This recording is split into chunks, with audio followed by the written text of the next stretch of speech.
UKIP leader Nigel Farage is never far away from controversy, but this week he's been outdoing himself. He was hit over the head with a placard by a protester in Kent, provoked outrage by saying women with children are worth less to city firms, and then he said that the ban on owning handguns was, quote, crackers. He also seemed less than sure of his party's own policies when I interviewed him on the Daily Politics. And the story that got everyone talking was the suggestion by a UKIP councillor that flooding is linked to gay marriage.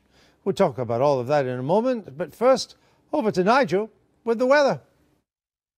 Thanks, Andrew. And now the weather for all areas of the British Isles, but definitely not Bongo land. You may have heard about a storm in a teacup that developed when a UKIP town councillor in Oxfordshire was suspended by my party after he blamed the floods on David Cameron's gay marriage bill. The old parties are seeking to cloud the big political issues of the day by focusing on the view of UKIP members like him, even though he'd said a deluge of similar things before when he was a Tory councillor. How quickly some things change depending on which way the wind blows.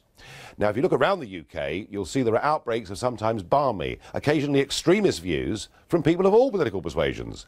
In Whitby, the sun was apparently briefly obscured by a UFO after a Labour councillor claimed to have fathered a child with an extraterrestrial. He also says his real mother is a 9-foot green alien with 8 fingers. There were earth tremors in North Wales, where a Lib Dem councillor called John Larson was sentenced to 18 years in prison for setting off a series of explosions in the North Wales town of Denbigh. Talk about extremism.